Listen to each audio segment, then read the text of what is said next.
What's going on, Born for Sports?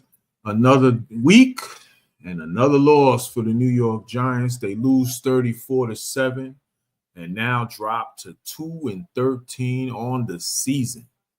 We're going to get into the game, and we're also going to discuss who's to blame, in my opinion. Who is to blame for this franchise in disarray and in an abyss currently heading towards the end of a long season, a long, terrible season, and probably the worst season in franchise history, as they have now made dubious history in our record books in this story franchise of the New York Giants franchise record. 10th straight loss today with this one, and it just goes to show you that there is a lot of issues on this team, from the inside to the outside to the front office and everywhere else you want to go. I mean, it's brutal. You go into a season and you say to yourself, hey, you got expectations. You look at the talent on the team and you say, man, maybe we can do a little better than what we've been. You compare the rosters to the 2022 season, and then you say, man, maybe the Giants can be a little better than last season when it all went off the rails after all the injuries hit, But that is not the case, as reality has hit this New York Giant franchise to the kind of talent they have on this team and who's running the show of this franchise. Tyquan Lewis checking in. What's going on, bro? What's up, man? What's going on, brother? Yeah, another loss this week. Good to see you around. Hope everybody's good on the holiday on your end, and you and your family and everybody out there as well. We're going to talk about this loss, man. Just another one, another brutal. Before we get into everything else, only bright spot today was Neighbors setting the rookie franchise record for receptions. He broke Odell's record. Shout out to him. Got to give him respect. No matter what kind of turns he's done this season as a rookie, he has kept playing and fighting out there and being a leader on and off the field. Not getting in too much trouble or anything like that. Has he made some mistakes this year? Absolutely. He's had bad issue with the drops this season. Couple of comments here and there, whatever, that could be turned into something else. That he took the bait with the media, but he didn't do it. He didn't do it for the most part in the bigger scheme of things, because this kid is going out there. He's shown like, listen, I don't care what's going on in disarray around me. I want to be a leader on this team. I want to grow into that, and I want to keep fighting out there. He's on a 2 coming into this game. He's on a 2-12 team and going out there and still competing. And I think that's something that we have to take accountability and give him love on that. You know what I'm saying? He's not shied away from anything, even with the bad that he's had. He's went up there and faced the media and everything, and hasn't even taken the bait when they were trying to make him take the bait last week. So shout out to Malik Neighbors on that, and hopefully he continues to progress and become the player we think he can be in the future for this franchise. Robert checking in. What's up, Robert? How are you? I saw they started well. Not a Giant fan, but just saying, I figured they would overcome the pick six. Yeah, let's get into that. We're going to get into that pick six in a minute. I mean, just another brutal performance. Tyquan Lewis also checks in. League is a beast. Yes, he is. He is definitely a beast, and a big franchise. I would say a cornerstone of this franchise's future going forward. But also, as Robert mentioned, the pick six. Let's get into it. First of all, the Falcons, they started a rookie. They started a rookie quarterback today. And I know there's going to be people out there. They're going to try to make it seem like, how could the Giants not take this kid? Oh, Joe Shane. We're going to get into the things with Joe Shane that we have to talk about. But let's all remember, everybody out there. Now, I know there might be a few Giant fans. I know a couple that were saying, let's take Michael Penix at 6 overall. There was way more people that said that the Giants should not take Michael Penix 6 overall in that draft last year. So I'm not going to hear that too much. All right. Now, for those who were the whole time saying it, respect to y'all. I understand you can have your day today, especially, but there's a lot to see down the road if that kid is the right pick that high for the Atlanta Falcons. But he looked good today. I'll say he looked pretty good, you know what I'm saying, for a rookie making his first start. Really didn't matter because Giant defense got run over. Okay? Giant defense, again, the rushing yardage, 94 yards from Bijan Robinson, 2 touchdowns, constant missed tackles, breaking tackles. I mean, it was brutal. It was brutal. It's the same old story with him. Same old story with him, man. With this Giant defense, I should say, not be able to stop the run. And Bowen, again, terrible defense. He couldn't even get this team off the field against a rookie quarterback. And it just goes to show you he's a terrible defensive coordinator. The Giants made a mistake hiring him to take over for Wink. It's just the bottom line. Can't argue the results, man. You just can't. Corey Johnson checking in. What's up, man? Merry Christmas. Shout out to Corey. Merry Christmas to you and your family, too. What a performance to lose for the 10th time in a row. That's nothing much to say on how terrible we are, but we still safe in that top 2. Well, right now we are. We are. 2 games left. So let's see where we end up. Obviously, this team's probably not going to win another game this year. In the NFL, anyone can be beat on any given Sunday, but it sure looks like it's going to be real difficult for this team to find a win because, I mean, they couldn't even do anything against a rookie quarterback. Our starting quarterback today got outplayed. And let's talk about it. As we mentioned, Locke 22 of 39, 210 yards, 1 touchdown, 2 pick sixes.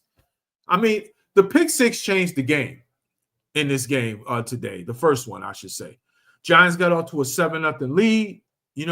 Touchdown pass to our other rookie player, Tyrone Tracy, made a good play, and then that was it. Pick six changed the entire game, and the Falcons never looked back. And again, this quarterback situation has just got to be better, man. We got to draft one, man. We got to find our franchise quarterback because Drew Lock is brutal. And again, everyone knows me. I was not on the Daniel Jones train. I was more, let's see. I was hoping he could have played better because I wanted this team to be good, but I had my doubts. And I argued with plenty of people. Drew Lock's better. Drew Lock's better. Drew Lock is not better than Daniel Jones, and that's not saying much, but he's not. And you're seeing why. He's awful. He's awful. And the fact Joe Shane would make him our backup quarterback says it all. I mean, terrible. Just brutal, man. Brutal. Robert checks in and says, looks like 2-15 with Locke. Yeah, it looks like 2-15 with Locke, with DeVito, or Tim Boyle. It don't even matter at this point. It's heading that way. The Giants will be lucky to find a way to win at least one game left in these last 2 weeks. Corey Santos checking in. Giants are the Giants. They're thinking about the draft. Yes, they are. Yes, they are thinking about the draft, and there's a lot of work to do. Corey is a Jet fan. You took another loss today. So New York football is in a state of shitville, and it is what it is. At least you can hold on to, I guess, Aaron Rodgers playing a little better. But Jets are bad too. Okay, so I get a little Giants or the Giants comment. I see a little dig, but we ain't going to have that slander on this channel, brother, because your Jets are bad. New York football is bad, bro. It is bad. Tyquan Lewis also says, Drew Lock gets on my nerves, bro, and happy holidays to you and your family, bro. Yeah, he is. He's awful. I mean, he's awful. I mean, everyone knew it, coming into anyone that watched Drew Lock, since he's come into the league, he's been brutal. Denver couldn't wait to get rid of him after they drafted him. He went to Seattle, had a couple of okay games down the stretch for them, but I was never impressed by him, and I knew exactly what was going on with him when we signed him. I was like, hopefully we don't ever have to go to him because I know it will be a step down. DeVito would have had, I don't know what you're trying to say, would have had the game, I guess, or whatever you're trying to say. DeVito isn't good either, man. I'm not impressed by all that Cutlass nonsense. He's bad too. You know, and he can't even stay healthy. He can't even stay healthy anyway. You know, he's bad too. He's a third stringer at best. There's a reason why, you know, when he's coming again, the Giants offense looks bad the same way. It just isn't good. He isn't good either, man. You know, he isn't good either. DeVito would have had the Giants in the game at least. Well, possibly. I don't know. But his defense ain't that good either. Bottom line. I'm not a fan of DeVito. Anyone that watches this channel, I've said it a million times, he's not good either. He just isn't. You know. Tyquan Lewis also says our future is bright, though. Can't wait to get our quarterback and pair with Lee. Well, we're going to discuss that future in a second because we got some decisions to make, in my opinion. You know what I'm saying? Now, I'm not here to say, like, you know, getting a franchise quarterback doesn't help, because it damn sure does. And it is the biggest thing the Giants have to do this offseason. They have to find their franchise quarterback. But, I mean, also, are we confident in this regime to do it?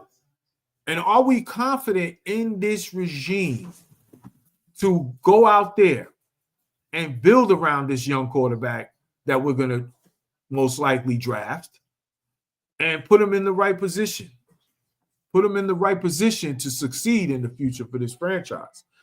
So I've come to this. Who is to blame, Shane or Dable? And the reason why I say Shane or Dable is because there was reports this week saying how, you know, they're not a package deal. And we all know where this is coming from.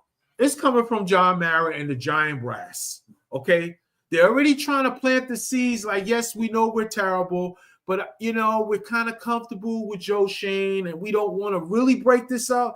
But if we do give you, your fans, our loving fans, a pound of flesh, we're going to keep the GM instead of the coach. Well, I'm here to tell you that is a bunch of bullshit if they do that. And I've been on record as saying that if you get rid of one, you got to get rid of the other. In my opinion, they're a package deal. They just are. When they came to Buffalo, when Joe Shane was hired, he brought him here from Buffalo. So to me, it's asinine to say we're going to just keep the GM and get rid of the coach only, when the GM is giving the coach all the product on the field that we're seeing. How do you not hold both accountable, in my opinion? To me, either you're going to run it back with them for another year and let them take their quarterback, or you just clean house and you get a new regime to pick the quarterback. It's one or the other. Keeping one and letting go of the other is stupid. It just is. Especially when they were brought here together. And I know any Giant fan knows that the way the history of the Giant organization works, they tend to favor continuity with their GMs more than their coaches. Well, to me, I'm sorry. This is not the same situation. Okay. When we had back in the day when we drafted Eli, we had Ernie Accorsi. He was there for a few years. Giants changed coaches. They changed with coaches, and then they got Coughlin. Okay. That was a unique situation because Ernie was getting long in the tooth, but he was ready to retire. So he retired, and instead the Giants promoted Jerry Weich. Well, it was the right decision because 2 Super Bowls later, he's one of the best GMs we ever had. It didn't end well with Reese, but he was a big part of helping build that franchise to become 2-time Super Bowl champions. Then what did we do? We let Coughlin go when clearly Reese screwed up on a lot of the roster building at that time, and we got rid of Coughlin and brought in McAdoo. So we hired McAdoo to take over from OC to head coach. First year we get to the playoffs, but that was after Reese went on a spending spree and gave the necessary defensive replacements for McAdoo to at least have a playoff team. Well, you know what? What would have happened if we would have kept Coughlin instead instead to stay with Jerry Reese after that 2016 season. Who knows what would have happened after that? Hindsight is 2020. Because there was talk that maybe we should have let Coughlin go because he was here a long time. Well, the Giants made a mistake because instead of them replacing them as a package deal with a new regime, they kept one or the other, and then they ended up firing Jerry Reese and McAdoo a year later after 2016. And what did they do? They hired Dave Gettleman. So what happens? Dave Gettleman stays here and just doesn't get the job done at all with this. With the roster building was awful. He made a couple of decent picks, but that was it. The roster management was awful. The drafts were awful.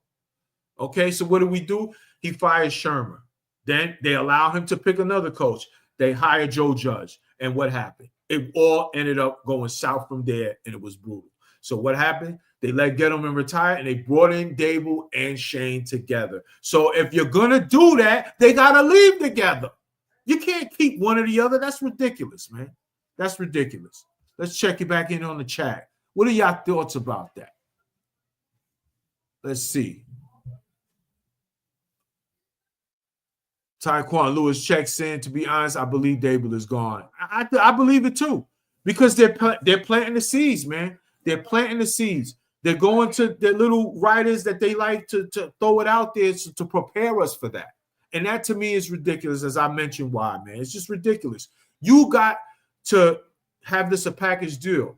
And if you really think about it, if you're going to make a change, now is the time to reset the regime, because you're going to have a high draft pick, it looks like, to get your quarterback. What happens if you let the GM stay and you get rid of the coach? Okay, so you let them pick the quarterback. So now what happens? Okay, what if they don't have a good season next year? You know you're going to probably fire Shane anyway, because the heat going to be crazy on. Why'd you keep Joe Shane and let Dable go? Oh, no, he's got to go now. So now you're going to force, after that hire, you're going to force the next hire to inherit the quarterback he did not draft.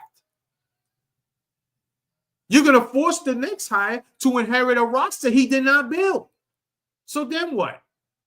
We're in this cycle again, a whirlpool of going down to the abyss because we can't get out of it. It makes no sense. So either you let the regime pick the quarterback and stay another year, or actually 2 years, because it's their quarterback that they're going to pick. So now you got to give them 2 years now to see if they can get the thing turned around. Because you can't fire them after 1 year, because, like I say, the next regime is going to inherit a roster and quarterback they did not have and build. They didn't draft. So either you get rid of them now or you don't get rid of them for another 2 years. The Giants have to make the right decision. This crop of shit about, oh, we're going to keep one or the other makes no sense. It makes no sense, and that's why the franchise can't get out of their own way. Shout out to Cliff checking in. Shout out to you, brother. Thanks for checking in. Tyquan Lewis also says, bro, I agree we need to fire both. And he also says one more home game next week, bro. Yes, indeed. One more home game next week, and you know they're losing that. Corey Johnson, facts. Dable and Shane are both to blame to their decision-making to quote, build the team. Yeah. I mean, it's ridiculous, man. It's ridiculous. How are the Giants, how is Mara really like, oh, let's get rid of one and keep the other? That's stupid. Stupid. You either keep them both to see if, because that's why he brought them in the first place, for two reasons. It was to either see if they can unlock Daniel Jones or to get their quarterback. It wasn't to, oh, well, let's see what we can do. And if we don't keep the quarterback, we'll only keep one of you and the other one can leave. That's stupid. It makes no sense, especially in today's NFL. The Giants, if Mara does this, then we're doomed, because that means he just doesn't get it. He just doesn't get it, man. He just doesn't get it. Just doesn't get it, man. Cliff checks in and says, I agree you have to get rid of Shane and Dable at the same time, though I think Dable can be a good coach, so do I agree with that. Maybe with a different organization, the G-Men need a fresh start, fresh reset. Yes. I mean, honestly, Dable is not without fault for this either. He's had his issues too. That's the reason why I'm not mad if they get rid of both of them. But this shit about him being the fall guy and we keep Shane is crap. Because honestly, if you look at body of work from both guys, from Shane and Dable in their careers, I got a little more confidence that Dable can get this turnaround with the right roster than I do with Shane building a roster for Dable or the next coach. I mean, that's just the bottom line. That's just the bottom line. And I'm gonna get into the reasons why I'm telling you this. All right. I'm gonna talk about it right now. Let's break this down, man. Let's break all this down. And I'm gonna give you my pros and cons, man. Okay. First of all, these are the cons in Joe Shane. Okay. I have pros and cons. We're going to talk about the positive and negatives of this regime right now on both ends, Shane and Dave. Shane's cons. His first 2 drafts have been poor. Poor. They just have. It's not enough hits on the picks that he has made. And there's even been some that are not even on the roster anymore. That's not good. He passed on Pickens for Wan'Dale Robinson and passed on Porter for Deonte Banks. Now, if you want to compare those players to each other, who would you rather have right now going forward for this franchise and building this roster? Wan'Dale is okay. He's okay. He's all right. But Pickens is a beast. And he looks like he's quarterback proof because look at the quarterbacks he's played with his first 2 years in the league. Just the first 3 years in the league. I mean, I'm just saying. Kenny Pickett, okay, Russell Wilson, Justin Fields, and look what he's doing. Would you rather have him or would you rather have Wan'Dale? I'm sorry, I would rather have Pickens. And I ain't even mad at Wan'Dale. He has his limitation. He's the kind of player, and we picked him in the second round. Does Wan'Dale look like a second-round pick? Let's be honest with ourselves here. Also, Joey Porter Jr., cornerback for the Steelers. Okay, first-round pick, they took him. We passed on him for Deonte Banks. Now, is there anyone out there right now that can honestly tell me they have confidence Deonte Banks is not a bust and is a number 1 corner right now? Anybody? I can't say that. I don't even know if he's a number 2. Joey Porter Jr. is a dog, man. He can play. And we passed on him for Deonte Banks. And look how bad Deonte Banks has looked. And he looks like he's regressed too on top of that. Just saying. We have no roster depth. Joe Shane has had 3 years to build this roster and turn over the roster, and we have no depth? How does that work? You know what? A major part of your roster depth comes from the draft. Where's the roster depth? 3 years in, we don't have no roster depth. When Dex, a player like Dex, all world, you can't replace a player like Dex. Okay, you can't. He's too great. That's greatness. However, you should be able to have guys in the rotation that at least could fulfill and do a solid job. Who do we have? We don't have nothing. We don't even have no one next to him. Look at Andrew Thomas. Andrew Thomas, the great Andrew Thomas, who's a great offensive tackle when healthy, which has not been the case the last 2 years. It shouldn't be to where, I mean, I understand losing your left tackle is a big deal, but is it to this severity that it just destroys the offensive line like that? We have no one behind him that isn't a veteran player that we can honestly say, hey, without moving someone out of their spot to hold it down, that's a problem, man. That is a problem. And that's on Joe Shane. That's not on Brian Dable. But yet I'm hearing you want to keep him over Brian Dable? That's ridiculous. Darryl Randolph Jr. checking in. The roster is awful. Also says Dex, Neighbors, Thomas, and Tracy are only good players that we have. Yes. And you know what's crazy about that, Darryl? 2 of those players were not even drafted by Joe Shane. He had 3 drafts. So you mean to tell me we only got 2 picks worthy that we're like excited about in 3 years of drafting? That's crazy to me. I mean, I guess you could throw Kayvon in there also as a solid pick, but not something that I'm like, wow, he really hit it out the park with that one. Dave Gettleman, of all people, drafted Dex and Andrew Thomas, not Joe Schoen.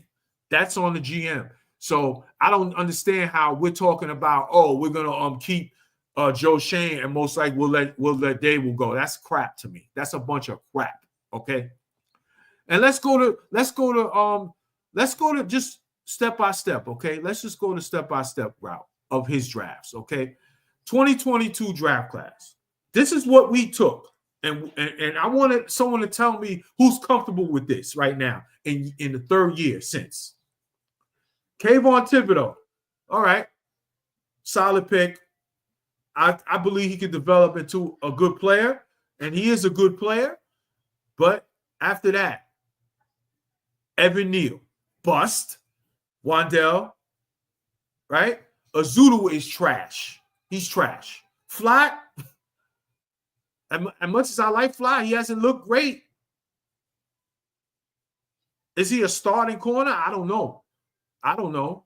And if we don't know in year 3, he probably isn't. Bellinger, he's all right.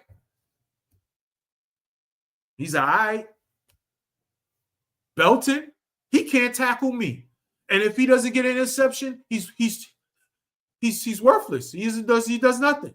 Bust. McFadden, he's all right. I guess McFadden you could say is solid. Is he a game-changing linebacker? I don't see that. I don't. DJ Davidson, garbage. McKeithen is cut. Beavers is cut. They're not even on the roster anymore.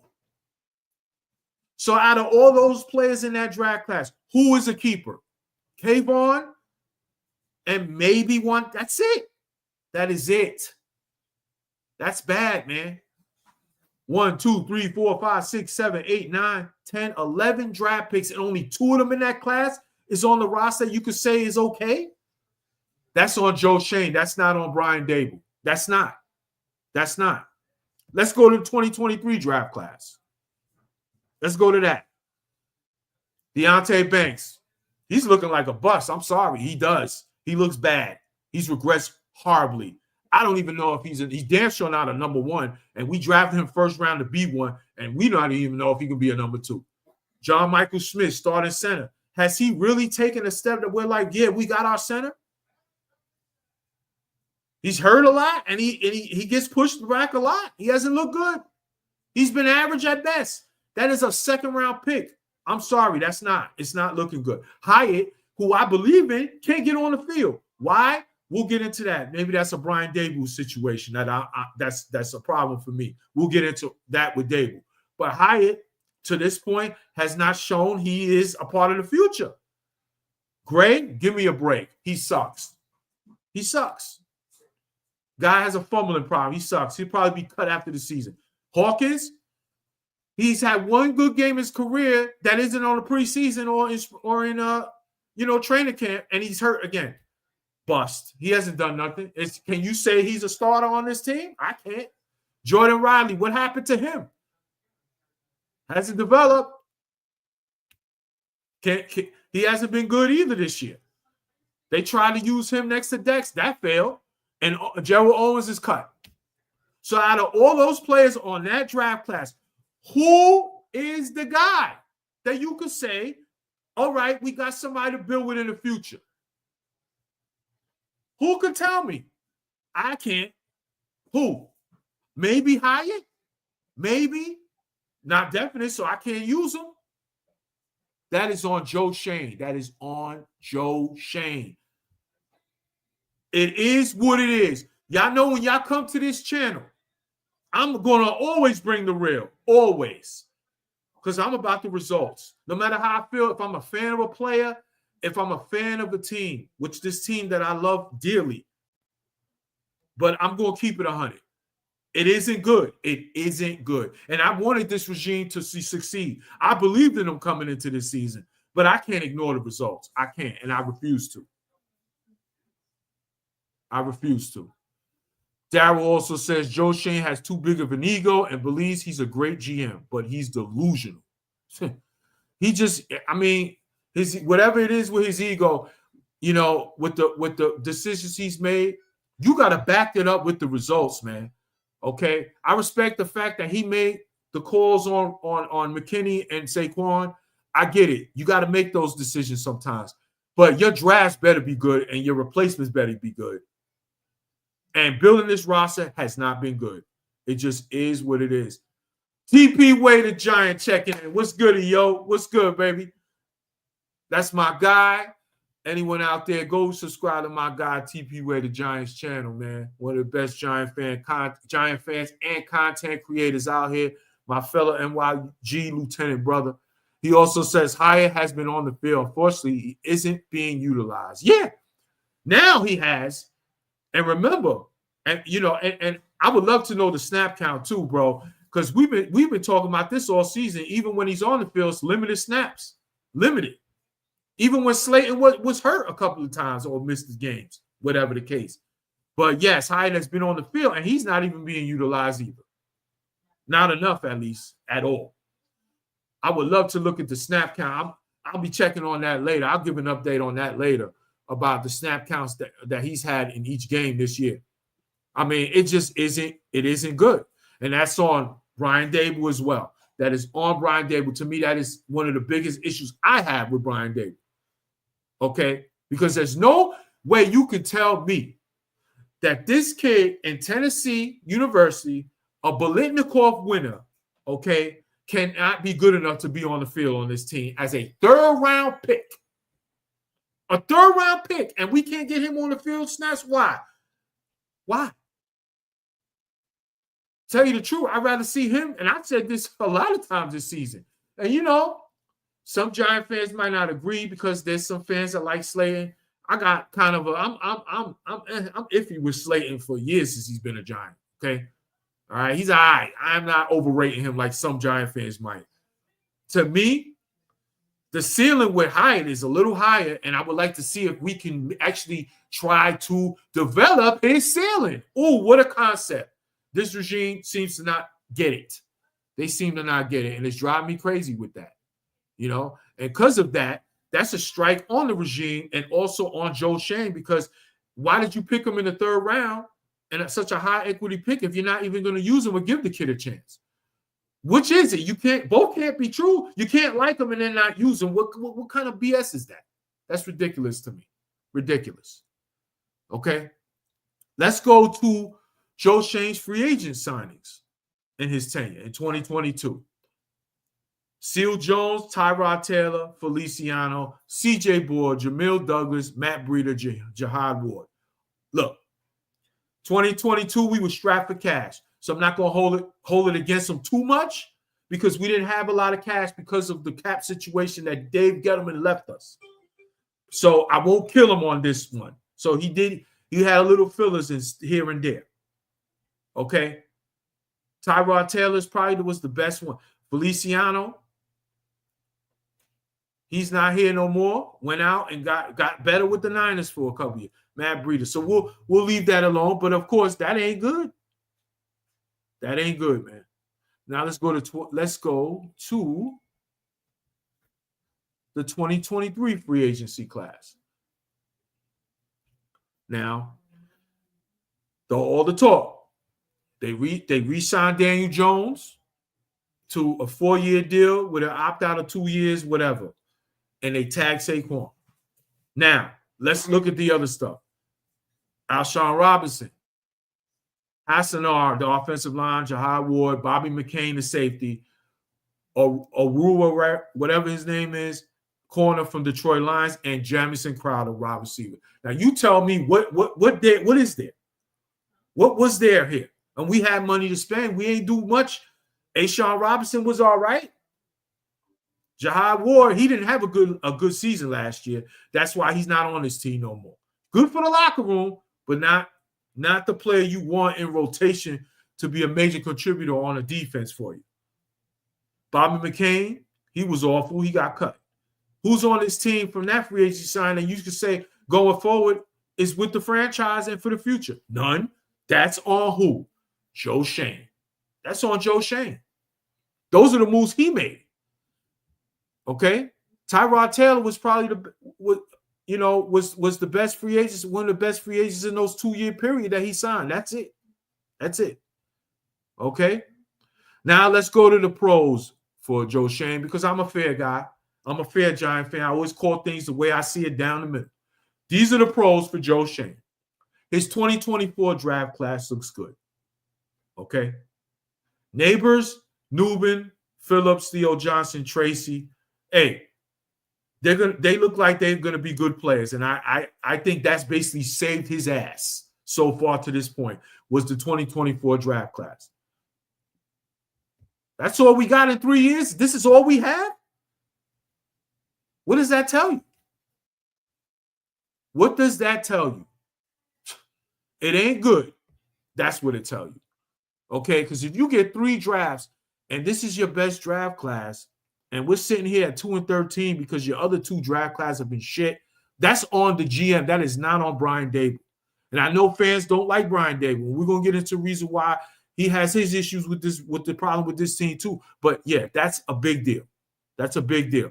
Don't tell me, John Mara, you're willing to keep the guy that is the architect of the roster, of the being the roster shit, but we're going to get rid of the coach because he's going to be the fall guy. BS. They were brought together. They either leave together or you give them 2 years to see what's going to happen with their quarterback. It's really not that hard. It really isn't. Let's go to the free agency signings in 2024, which is a pro in his favor. Okay. Brian Burns in an edge for the trade. That was a good move, in my opinion. 2nd round pick we gave up that draft. In that draft, we had 2 second-round picks. One of them we got Brian Burns for the edge. He's our best edge rusher, so you can't complain about that move. Okay? And at the time, people were lauding him, Joe Schoen, for trading Leonard Williams for that pick mid-season last year in a shit season. And now all of a sudden, there's some Giant fans that are trying to make now talk like, oh, they'd rather have Leonard Williams. Y'all need to stop the BS. Cut the crap. All right? Keep it 100 at all times. Don't switch up. Keep it 100 at all times, okay? Both can be true. You can want to change, but you ain't got to go there to go make your case a little more. That's nonsense. Leonard Williams, that was a good move to trade him, especially because I wasn't going to pay him 25-something million per year on a contract extension. And please tell me the Giant fans that were beating the table down to re-sign Leonard Williams, and that was a bad trade in that last deadline. Stop. John Runyon, offensive lineman. He got hurt this year because, of course, he's always been healthy with Green Bay, and now he gets hurt coming in. Whatever. But I think that's a good move, and that was a good assignment because y'all know I'm a point of attack guy, and the offensive line, to me, when healthy, was fixed, and they showed it early in the season. Illuminor, versatile offensive lineman. He's been good for us this year. I think that's a good move. Okay? I do. The 2 bad ones. Singletary, he sucks. He sucks. Had a fumbling problem in the year, lost his job. That was a bad sign. He has not worked out. And we all know Drew Lock stinks. So, listen, how do you, Joe Schoen, go out there knowing your quarterback situation? You show your hand on Hard Knocks and offseason. Anyone watching closely saw you showed your hand that you were looking to upgrade the quarterback position. So what you come up with us is Drew Lock as the answer behind Daniel Jones? Drew Lock is worse than Daniel Jones. He's worse. He sucks, and you're seeing it. He sucks. So why would you – for that, you should have just kept Tyrod Taylor. That's on Joe Schoen. That's not on Brian Daboll. It's not. It's not. Blaze checking in. What's good? Shout out to my fellow Section 330 crew. 2 more games. Yes, indeed. 2 more games of this pain. Got to love that MetLife turf. Yes, of course, because, you know, I'm telling you, it's just like they need to cleanse this place. They just do. They just do. They just do. Now, let's get to Daboll, Brian Daboll. His cons. This year, his play calling and his in-game decisions are shaky. I always go back to that Dallas Cowboy game on prime time at home, and we were struggling all night. And we did not, we finally got to that 2-yard line, and we did not go for it on 4th down, knowing we were kicking freaking field goals the whole game, and there was no guarantee we were going to get back there, and he messed that up. And once that happened, I knew we were going to lose. And there's been other decisions. There's been plenty of decisions. Hey, him not deciding to dress another kicker when Noah Graham Gano was hurt. going into week 2, which changed the entire season, and that loss to Washington because we had no kicker. Noah Gano was hurt himself midweek at practice, and you didn't have a kicker ready. That's on Brian Daboll. And he's had some issues with his play calling. Hey, he took over the play calling, so he's got to be held accountable somewhere on that. Simple as that. Now, it's not all on him, but he has to take a certain amount of accountability, in my opinion. Okay? Because I was happy when I heard he was taking over play calling. But hasn't worked out, obviously. And it's been a lot of decisions this season he's made that have made you scratch your head like, man, what are we doing? What are we doing? A lot of decisions. Okay?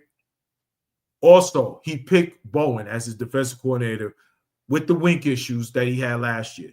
Now, listen, I thought Wink acted like a freaking big baby on the way out, but he did have issues with Brian Daboll. So if you know that you're letting him go and he's leaving, you got to make sure you either get the same level or upgrade that position, because it was a big part of what this team was the last 2 years. And you hire this stiff Bowen who sucks. Okay, now we are seeing firsthand a reason why the Titans were in no hurry to bring him back with his play calling, his soft zone BS nonsense, just his lack of aggressiveness. It don't fit. It don't fit here. Okay, this stuff about let's play back and let's just get home with our 4 linemen. First of all, we don't have that kind of a pass rush without blitzing anyway. Okay.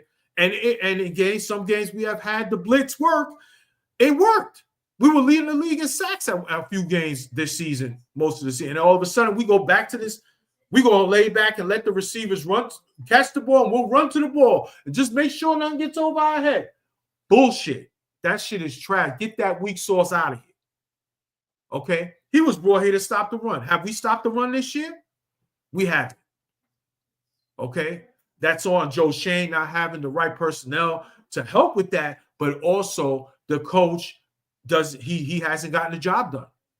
And the scheme just isn't my cup of tea. It sucks. Okay? That's on Brian Daboll. You can't hire a guy like that to run your defense on your coaching staff. You got to do better than that. That was his hire, his decision. That's on Brian Daboll. Also, the players have quit on times on defense this season. That's on the coach too. When you start seeing players quit, that's kind of on the coach. That means the locker room is turning on them. There's always been whispers about that stuff. Hey, those are things that I've seen a couple of times this year. So I got to hold him accountable on that. I have to. I have to. When you start seeing that, you got to make decisions. Like for instance, Deonte Banks. He should have been benched for a couple of games, not just a quarter. He's been quitting on a lot of plays this season. That's on Brian Daboll. He didn't do that. He didn't do it enough. I'll tell you that right now. Tyquan Lewis checks in and says, I think we need to go back to the 4-3 scheme. Do you agree? Well, if we have the personnel, I do, but I'm not sure we have the personnel to switch to a 4-3. We have no inside rush besides Dexter Lawrence. We can't stop the run. We butter soft in the middle. You know what I'm saying? Our edge rushes are kind of the strength with Dex. If you're going to do that, you got to have the right personnel. And our linebackers, our inside linebackers. Okereke is a good play. That's another thing that I want to talk about as well. This Bowen turned Okereke into a coverage linebacker after I saw Okereke make plays in his career and on the Giants last year all over the place under Wink. I mean, they move Okereke around all over the place under Wink. This guy wants to make him a coverage linebacker and play zone and run to the ball. Get that weak sauce out of here. Get him out of here. But if you're going to go to a 4-3 defense, you got to have the right personnel. And honestly, I don't think we have that kind of personnel. I just don't. We can't stop the run. And our linebackers don't get off blocks. McFadden is okay. He doesn't get off blocks. Watch him. Watch him. He doesn't get off blocks, man. He's easily blocked all the time. All the time. That's a problem. So if you're going to go do that, hey, you better make the right moves. You got to make the right moves to do it. So I wouldn't mind going to a 4-3, but we got to get the right personnel because the personnel currently on the team is not It's not built for a 4-3, so that will take time. The pros on the table: limited talent at quarterback position. Y'all know how I feel. I said it. Quarterback position. Any coach is not going to look good with a weak quarterback room that we've had this past season in the past 2 years. Daniel Jones got hurt last season and regressed. He has not been the same since 2022 after he got hurt in 2023. And we all know his career has been shaky anyway. You know what I'm saying? He wasn't the answer. And clearly going into the offseason, into draft, that just past draft, the regime knew it because they were trying to trade up to get a quarterback. It is what it is. Also, season-ending injuries to his two best players, Dex and Thomas. And with the fact that happened, that's going to be tough for a coach to win games. It just is. And who does that fall on? It falls on Joe Schoen because of the depth behind those players. Injuries like that hurt, but it shouldn't sabotage your entire season, because if you have decent depth, enough depth, you can survive and win some games. They've lost 10 straight. So someone tell me, please, how is this on Brian Daboll and not on Joe Schoen? How? Joe Schoen is picking the players. He's the architect. So, Mara, if you're going to make a change, you change both or you don't change anybody. That's my opinion. It's ridiculous that report even came out. And I'm telling you right now, Giant fans, y'all better be prepared.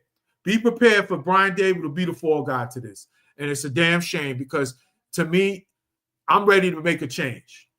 In my opinion, I'm ready to make a change. I'm ready to change this regime because number one, it hasn't worked out. Number two, this is actually the perfect time to do it. You might not have a more perfect time to do it than this year, because you're going to be picking high enough to get your quarterback, and it's not going to be clumsy. You can just bring in a new regime to make their quarterback pick, and guess what? You give them a couple of at least 3 years to see if they can turn this around. If you keep this regime, take the quarterback. Next year we have another bad year, and then guess what? The media pressure and the fans are going to be on them again, even worse than it is now. Flying banners over planes right over the stadium right now with planes. It's going to be even worse. More heat that you kept them. Then you're going to make the change, and guess what? The new regime inherits a quarterback they didn't draft. Stupid. John Mara, you make the change, full regime blow up now, or don't do it at all. You give them 2 more years. It's one or the other. I prefer to move on. But if you're not, at least I'll understand, because you want to see if they can develop the quarterback that they choose finally. What I will not understand, though, however, is keeping one and letting go of the other. Stupid. Enough is enough. You make the right decisions for your franchise. This is why this franchise has been caught in the abyss this whole time, because they can't get out of the way because of these type of stupid decisions that they make. They leave their GMs to mess up the roster too long, and they're too quick to get rid of the coaches. Well, when you're bringing an entire new regime together, then you either remove them together or you keep them together. It's simple. It's been 3 years, man. What are we doing? Get that weak-ass report about getting rid of Daboll only and that's it out of here. Make the change for the entire regime or keep it and let them get their quarterback. Simple as that. Simple as that. Taekwon Lewis checks in. Last comment of the night. Yeah, I agree. We need Okereke, the tackling machine, back. Yeah, and that's on Bowen. Turning him to a player that serves no purpose on what this defense needed. He was one of our best players coming into the season. Okay? Almost made the Pro Bowl last year, and you turn him and you make him play some scheme that he's not even fit for. Get this bum Bowen out of here. That's a problem on Brian Daboll. That's on him, man. Bottom line. It's ridiculous. That's going to wrap up tonight's show. I hope y'all understand where I'm coming from. This is why I feel like we need to make a regime change. And if you don't make a regime change, then they better get the quarterback right. Get that weak sauce nonsense about keeping Shane and letting Dable go. Get that out of here. That serves no purpose for the franchise's direction and will hurt us even more down the road. And we will not get out of this anytime soon. You're just going to prolong the agony and make it worse. That's my opinion on the thing. That's just my opinion. So that's going to wrap up today's show. The next week's game will be against the Colts at MetLife. It will be the last home game of the season. Giants trying to avoid dubious territory by being the first Giant team to go winless at home. They're already the first Giants team in franchise history to go 0-8 at home. But remember, that was a 16-game season. They are trying to avoid dubious distinction by being the first Giant team to go 0-9 winless season at home. Let's see if they can do it. 2 weeks left. At this point, the tank Commanders win. It's probably just best we lose these last 2 weeks. At 2-13, who cares? Let's get our quarterback going forward and see what John Mara actually has a brain and makes the right decisions after the season on Black Monday. That's going to wrap up today's show. Thanks for joining me. Before I go, I just ask that everyone like and subscribe to Born for Sports. As you can see, I talk all sports here. Any kind of sport you want to talk about, I talk about it, especially New York sports. I talk about the New York Football Giants. I talk about the New York Knicks, the New York Mets. Big fans of all three of those teams. I talk about the New York Yankees. I talk about whatever you want to talk about in the world of sports. And as I mentioned, New York sports. That's going to wrap up today's show. Like and subscribe to Born for Sports.